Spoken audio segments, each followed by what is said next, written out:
قال اللہ تعالیٰ فی القرآن المجید ان اکرمکم عند اللہ اتقاکم۔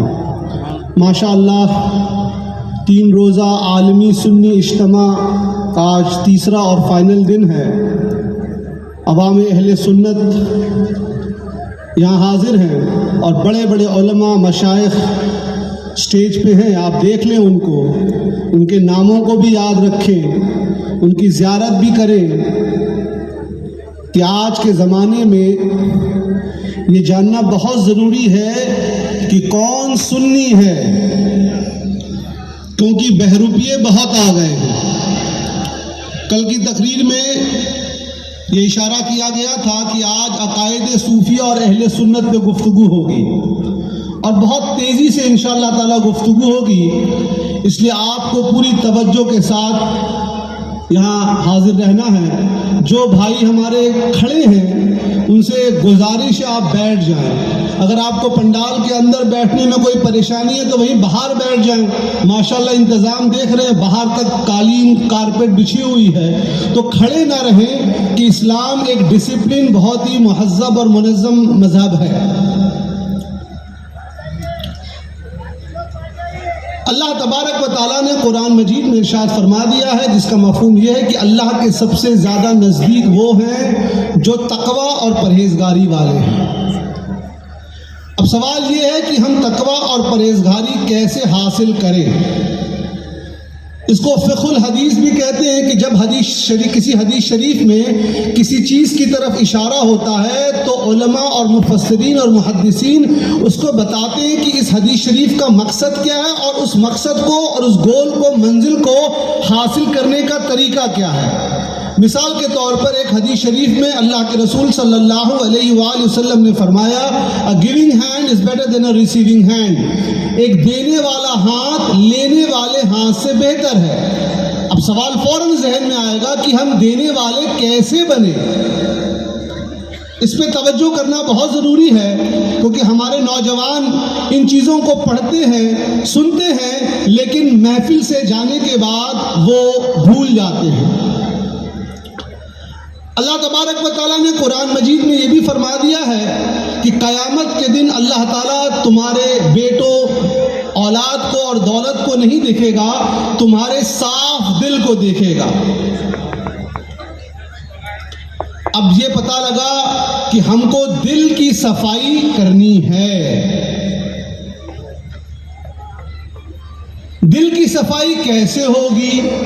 بخاری شریف کی حدیث میں اللہ کے رسول صلی اللہ علیہ وآلہ وسلم نے فرمایا اللہ تعالیٰ تمہارے لباس اور تمہارے چہروں کو نہیں دیکھتا ہے، تمہارے دلوں کو دیکھتا ہے۔ تو دل کی صفائی بہت اہم ہے۔ شروع سے ہی قرآن مجید اور سنت نبوی میں دل کی صفائی، تزکیہ نفس پر بہت زیادہ اہمیت دی گئی ہے، جو ابتدائی دور میں علم الاحسان کے نام سے جانا جاتا تھا اور آج تصوف کے نام سے مشہور ہے۔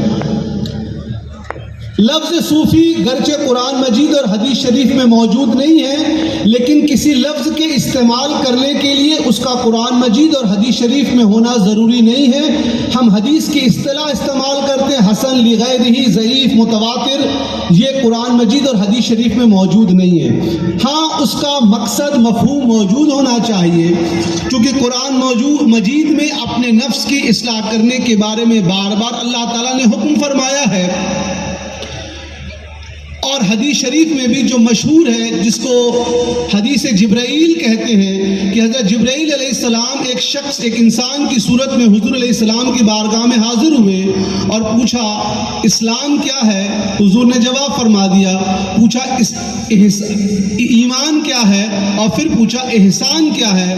تو حضور علیہ السلام نے فرمایا عبادت ایسی کرو جیسے تم اللہ تعالیٰ کو دیکھ رہے ہو، اور اگر یہ مقام، مرتبہ، منزل حاصل نہ ہو تو کم سے کم یہ تصور ہر وقت ذہن میں رہے، قلب میں رہے کہ اللہ تعالیٰ ہم کو دیکھ رہا ہے۔ اس کو ہر وقت ذہن میں رکھنا یہ بہت ضروری ہے۔ شروع کے دور میں جن لوگوں نے اس فن اور اس علم کو فروغ دیا تو ایک قول کے مطابق وہ اون کا کپڑا پہنتے تھے، عربی زبان میں صوف کہتے ہیں اون کو، لہٰذا صوفی اس سے بنے۔ دوسرے قول کے مطابق اصحاب صفہ جو چبوترا تھا مسجد نبوی کے سامنے، بعض صحابہ اکرام ہر وقت وہاں رہتے، نبی کریم صلی اللہ علیہ وآلہ وسلم کا دیدار کرتے، تو ان لوگوں کی اس جماعت کو جو لوگوں کو ہر وقت عبادت کی طرف بلاتی، ان سے کچھ لوگوں نے کہا صوفی لفظ وہاں اصحاب صفہ سے صوفی لفظ نکلا ہے، بعض لوگوں نے کہا کہ نہیں یہ اول صف کے لوگ تھے وہاں سے نکلا ہے، ہم اس کی تحقیق میں نہیں جائیں گے، مقصد بتانا یہ ہے کہ تزکیہ نفس، علم الاحسان، یہ قرآن مجید اور حدیث شریف میں موجود ہے۔ سیدنا حسن بصری رضی اللہ عنہ جو تابعی ہیں، جن کو ہم اور آپ ایک بہت بڑے صوفی اور بزرگ کے بارے میں کے طور پہ جانتے ہیں، عرض کرنا چاہوں گا وہ اپنے زمانے کے بہترین مفتی اور قاضی بھی تھے۔ یاد رکھیے اس زمانے میں کوئی صوفی اور عالم الگ الگ کیٹیگری نہیں تھی، یہ بات ابھی کچھ پچھلے 40-50 سالوں سے یہ اصطلاح شروع کی گئی ہے کہ یہ صوفی ہے، ایسی بات نہیں ہے۔ ہر ایک شخص جو پہلے صوفی کہلاتا تھا وہ عالم دین ضرور ہوتا تھا، جس کے اوپر فقہ کا غلبہ آ جاتا وہ فقیہ کہلاتا، جس کے اوپر علم کلام کا غلبہ آتا وہ متکلم کہلاتا، جس کے اوپر حدیث کا غلبہ آ جاتا وہ محدث کہلاتا، جس کے اوپر تصوف کا غلبہ آ جاتا وہ صوفی کہلاتا، لیکن بنیادی عالم دین سارے کے سارے تھے۔ اس سے پتہ یہ لگا کہ اگر آپ کو آج کے زمانے میں کوئی ایسا شخص ملے جو کہے کہ ہم شریعت کو نہیں مانتے ہیں، ہم طریقت کو مانتے ہیں، تو یہ پہلی دلیل ہے کہ وہ شخص سچا نہیں ہے،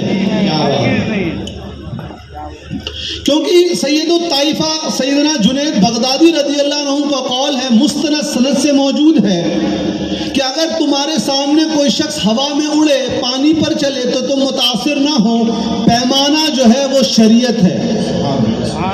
سیدنا شیخ عبد القادر جیلانی محبوب سبحانی رضی اللہ عنہ کا قول ہے کہ لوگوں کو آنکھوں اگر ان کو معیار کو دیکھنا ہے تو وہ معیار شریعت ہے۔ آج کے زمانے میں کوئی بھی صوفی اپنے آپ کو کہنے والا سیدنا غوث الاعظم، سیدنا جنید بغدادی، سیدنا خواجہ غریب نواز رضوان اللہ تعالی اجمعین سے اوپر نہیں ہو سکتا ہے۔ اب میں یہاں پر عوام کی خدمت میں چند ایک فارمولے بتاؤں گا۔ اگر آپ میتھس کے اسٹوڈنٹ ہیں یا سائنس کے اسٹوڈنٹ تو ایک لٹمس ٹیسٹ ہوتا ہے، آپ پانی میں ڈالیں گے تو پتہ لگ جائے گا یہ ایسیڈک ہے کہ بیس ہے۔ اسی طرح میں آپ کو چند ایک ایسے فارمولے بتاؤں گا جس کو اگر آپ ذہن میں رکھیں گے تو انشاءاللہ تبارک و تعالی آپ کو چیزیں واضح ہو جائیں گی کہ کون حق پر ہے اور کون حق پر نہیں ہے۔ جو علماء ربانیین ہوں گے، جو حق کی طرف دعوت دیں گے، یعنی جو اہل سنت و جماعت کے عالم ہوں گے، وہ ہمیشہ اپنے قول اور اپنے موقف کی تائید میں بزرگان دین کا قول، علماء کا قول پیش کریں گے۔ اگر کوئی شخص علماء کے قول کو حذف کر رہا ہے، مفتیان کرام مجتہدین کے قول کو حذف کر رہا ہے، سیدھا کسی صحابی کے قول اور عمل کو پیش کر رہا ہے، سمجھ لیجئے آپ کو اس کو شک کے دائرے میں رکھنا ہے۔ اس کو یاد رکھیے گا، میں ابھی سے انشاءاللہ آگے میں اضافہ کروں گا۔ آج میرے ساتھ یہ واقعہ نہیں حادثہ بولنا چاہیے، کانپور میں حاضر رہا میں، تو میرے سامنے ایک نوجوان کو لایا گیا، کہا حضرت یہ کل تک یعنی کچھ دنوں تک مسجد میں نماز پڑھتا تھا، اب اس نے مسجد میں نماز پڑھنا بند کر دیا ہے۔ میں نے پوچھا کیوں اس لڑکے سے؟ کہا سیدنا علی رضی اللہ عنہ مسجد میں شہید کیے گئے تھے، اسی لیے اب ہم مسجد میں نماز نہیں پڑھتے۔ تو سیدنا علی رضی اللہ عنہ کے نام پر آج کچھ لوگ کچھ ڈنڈی مار رہے ہیں، تو ہم نے سوچا کہ اب اس محفل میں آج ہم جتنے حوالے دیں گے وہ صرف حسنی اور حسینی سادات کے دیں گے، سبحان اللہ، اور صرف صوفیہ اکرام کے دیں گے، بات ہی ختم۔ کیونکہ آج کا کوئی بھی حسنی یا حسینی سیدنا داتا گنج بخش علی ہجوری رضی اللہ عنہ سے اوپر نہیں ہو سکتا ہے۔ یہ کون تھے سمجھ لیجئے، 450 ہجری کے آس پاس انتقال ہوا۔ ان کی مشہور کتاب ہے کشف المحجوب، فارسی زبان میں ہے، اس کا انگلش اور اردو ترجمہ ہو چکا ہے۔ یہ اتنے بڑے بزرگ ہیں کہ سلطان الہند سیدنا خواجہ غریب نواز معین الدین چشتی رضی اللہ عنہ ہندوستان میں جب تشریف لا رہے تھے تو ان کے مزار مبارک پر بیٹھ کر مراقبہ کیا، فیض حاصل کیا. اور یہ حسنی سید ہیں، اپنے زمانے کے سب سے بڑے عالم دین اور سب سے بڑے صوفی. اب آج اگر کوئی اپنے آپ کو کہے تو بھیا یہ تو حسنی سید ہے، اب ہم کو جاننا پڑے گا ان کا موقف کیا ہے، کیونکہ یہ اولیاء اللہ کے اپنے زمانے میں سردار تھے، حسنی سید تھے. بار بار میں واضح کروں گا، کتاب انٹرنیٹ پہ موجود ہے، یا سامنے جائیے لائبریری سے لے بھی سکتے ہیں، کتب خانے سے حاصل کریں. یہ اپنی کتاب میں لکھتے ہیں بعد الانبیاء افضل البشر سیدنا ابو بکر صدیق. سبحان اللہ سبحان اللہ. یہ ان کا واضح موقف ہے. سبحان اللہ سبحان اللہ. اسی کتاب میں لکھتے ہیں کہ سیدنا ابو بکر صدیق رضی اللہ عنہ مسلمانوں کے ہر اعتبار سے پیشوا ہیں، روحانی بھی سیاسی بھی. اب اگر آپ کو آج کو کوئی مولوی صاحب یا ڈاکٹر صاحب مل جائے جو کہے نہیں جی روحانی پیشوا الگ ہوتا ہے اور سیاسی پیشوا الگ ہوتا ہے، سمجھ لیجئے وہ ڈنڈی مار رہا ہے. سیدنا داتا گنج بخش علی ہجری رضی اللہ عنہ کا یہ موقف ہے. اور اپنی اسی کتاب میں وہ لکھتے ہیں کہ سیدنا علی رضی اللہ عنہ کی بیٹی تھی سیدہ ام کلثوم رضی اللہ عنہ، ان کا نکاح سیدنا عمر فاروق رضی اللہ عنہ سے ہوا تھا. اپنی اسی کتاب میں لکھتے ہیں کہ کسی صحابی کے متعلق زبان کو نہیں کھولنا ہے. ہاں سیدنا علی مرتضیٰ رضی اللہ عنہ کا اجتہاد صحیح تھا، لیکن تمام صحابہ کو ادب دینا ہے، عزت دینا ہے، ان کے بارے میں زبان نہیں کھولنا ہے. یہ کس کا عقیدہ ہے؟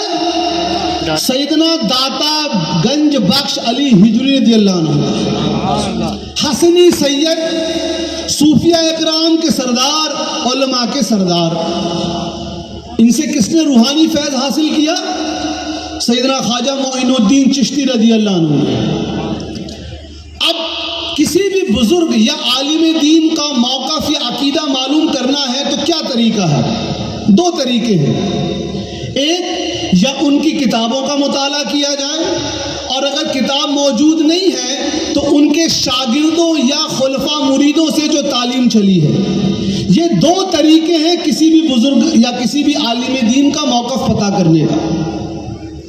اب آپ دیکھیے، ہم حوالہ دیں گے سیدنا نظام الدین اولیاء محبوب الہی چشتی حسینی رضی اللہ عنہ. یہ بھی اپنے زمانے کے بہترین عالم دین، اولیاء اللہ کے سردار. آج کا کوئی بھی سید یہ نہیں کہہ سکتا کہ ہمارا مقام سیدنا نظام الدین اولیاء رضی اللہ عنہ سے اوپر ہے. ان کی تعلیمات سنیے آپ، چونکہ تصوف سیدنا بابا تاج الدین رحمۃ اللہ علیہ کی نسبت سے یہ اجتماع ہے تو تصوف کی بات کل نہیں ہوئی تھی، آج ہو رہی ہے. ان کا عقیدہ اور موقف کیا ہے؟ حوالے کے ساتھ لکھیے.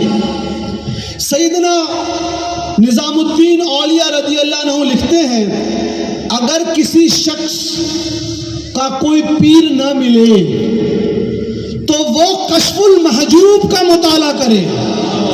اس کتاب کے مطالعے سے اس کو صحیح راستہ مل جائے گا. تو پتہ لگا سیدنا نظام الدین اولیاء رضی اللہ عنہ کے نزدیک کون سی کتاب بہت معتبر ہے؟ کشف المحجوب. اور کشف المحجوب کی تعلیمات کیا ہے؟ بعد الانبیاء افضل البشر سیدنا ابو بکر صدیق رضی اللہ عنہ. تو پتہ لگا یہی عقیدہ سیدنا نظام الدین اولیاء رضی اللہ عنہ کا ہے. آگے کیا لکھتے ہیں اس کتاب کی عظمت کے بارے میں؟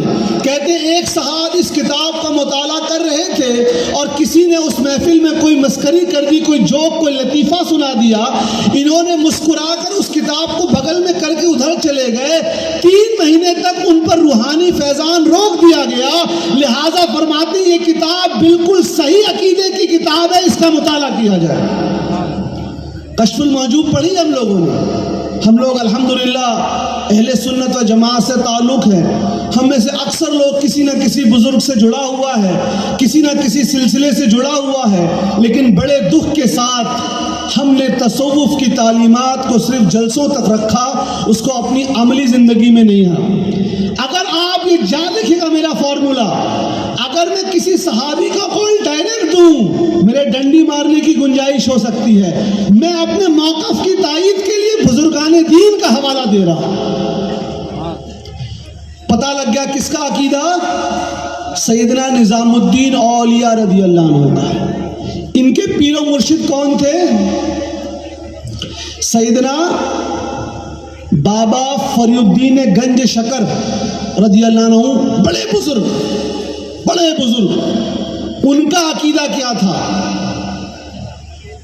کتاب کا نام ہے سیر الاولیاء، لکھنے والے مولانا امین خرد رحمت اللہ علیہ لکھتے ہیں، غور سے سنیے گا، توجہ کی بات ہے، خاص کر جو نوجوان ہمارے مدرسے کے فارغین ہیں، یہ کتاب آرام سے بازار میں مل جاتی ہے۔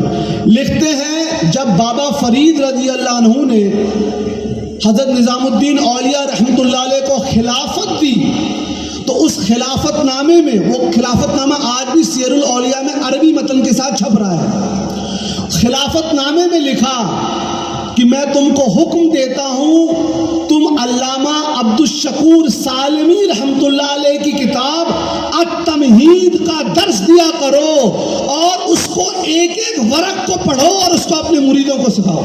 سبحان اللہ سبحان۔ کون سی کتاب؟ التمہید۔ لکھنے والے کون؟ علامہ عبد الشکور سالمی رحمت اللہ علیہ۔ یہ داتا گنج بخش علی ہجوری رضی اللہ عنہ کے ہمعصر بزرگ ہیں، 450 ہجری کے آس پاس ان کا انتقال ہوا ہے۔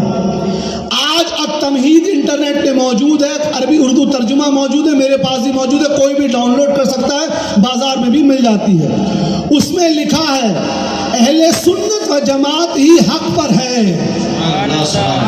اور چونکہ وہ ماتریدی تھے، اہل علم کی توجہ چاہوں گا، انہوں نے بعض جگہ ماتریدی عقیدے کو صحیح ثابت کرنے کے لیے اشاعرہ پہ بھی تنقید کی ہے، پکے والے حنفی ماتریدی تھے وہ۔